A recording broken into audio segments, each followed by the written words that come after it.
My family has made me the designated driver every New Year's Eve since I was 19. This year, I said no, and now I'm starting to see their true colors after saying no just once. Posted by you/assignment United 2745. Hey Reddit, I, 26F, need some serious perspective. I'm starting to think I might be the jerk, but I still feel like I'm in the right lol. Every New Year's Eve, my family has a big party at my aunt and uncle's house, and every year, without fail, I end up being the designated driver. Don't get me wrong, I love my family, but it's starting to bug me. It's been like this since I was 19, even before I was legally allowed to drink. I don't drink much, maybe a glass of wine or a beer, but I don't get plastered. I'm fine with driving people home if they need it, but for the past few years, everyone expects me not to drink so I can drive them back. Every year, it's the same. Oh, can you drive? You're not drinking anyway. I always say yes because I don't want to let anyone down. Fast forward to this year's New Year's Eve. I told my family ahead of time I wasn't going to be the designated driver anymore. I just wanted to enjoy the night, have a couple of drinks, and not be responsible for getting everyone home.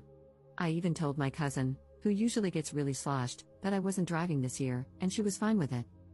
When I got to the party, it was the usual chaos, people drinking, laughing, and having a good time. I was enjoying myself, but around 11, my cousin came over and asked if I was ready to drive everyone home. I reminded her I wasn't driving tonight, I was here to enjoy the party. She looked at me like I was crazy and said, "Come on, you always drive.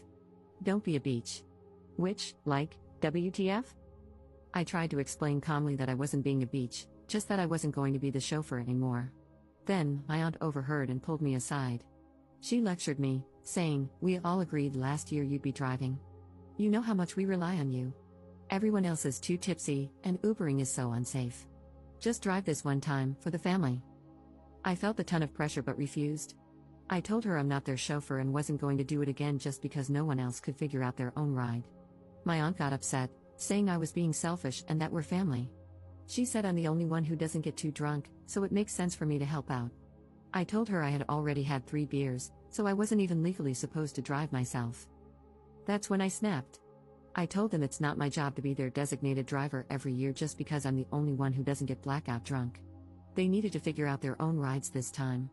Then I got up and left. I felt bad walking out, but I didn't want to be a doormat anymore. I spent the rest of New Year's Eve at home, watching Netflix and eating leftover pasta with my boyfriend. My family texted me, calling me dramatic and selfish, saying I ruined the night. They said I was being super sensitive and that everyone was disappointed in me. Everyone's demanding an apology out of me now. And by the way, I got home perfectly safe by Uber. But anyway, Reddit, am I the jerk here? Relevant comments. Commenter. You are not the jerk. Your family is gross. But why didn't your boyfriend spend New Year's Eve with you? Ops response.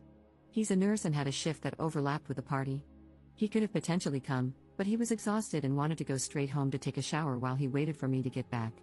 Another reason I didn't want to be the designated driver was that I didn't want to stay out too late because I wanted to see my boyfriend. Commenter 2.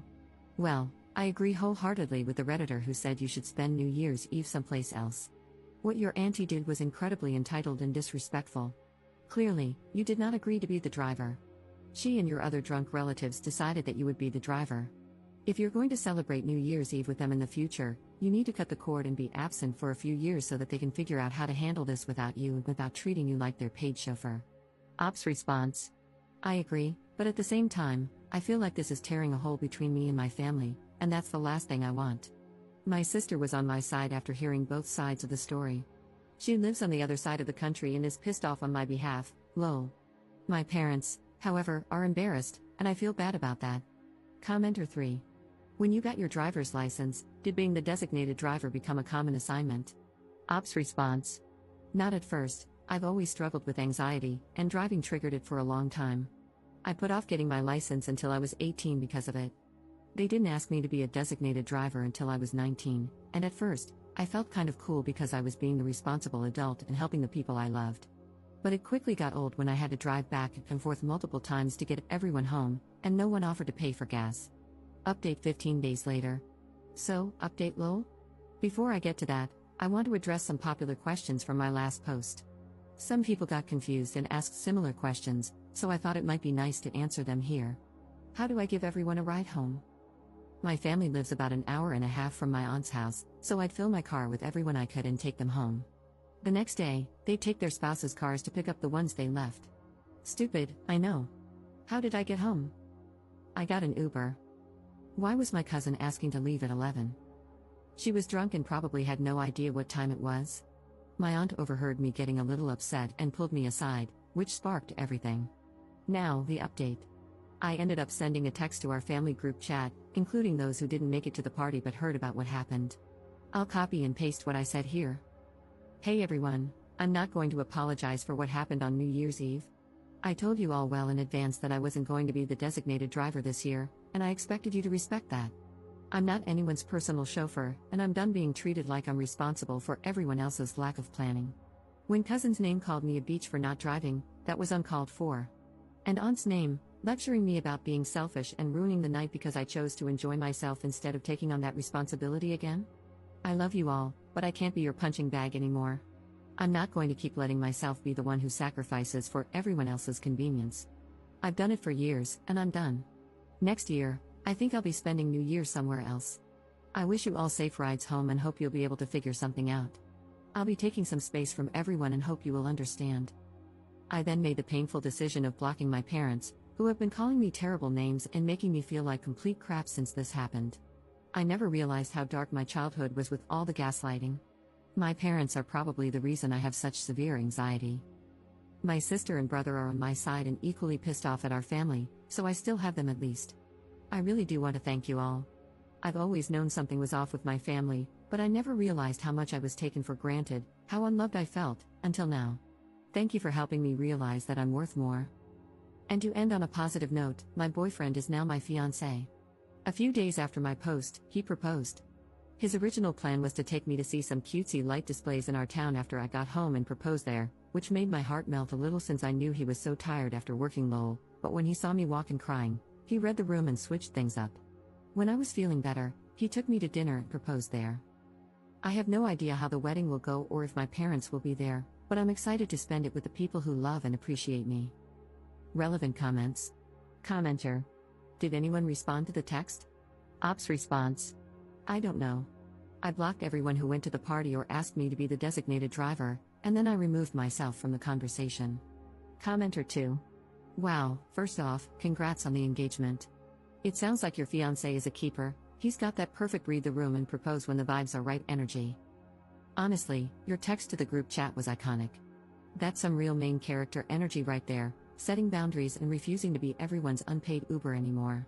I'm glad you stood your ground. You deserve better than being treated like a backup plan for their poor planning. The fact that your parents doubled down with the gaslighting just proves you made the right call by blocking them for now.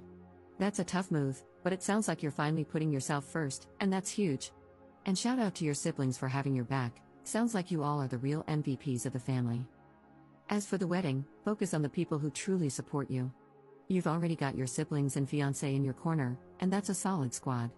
The rest can figure themselves out.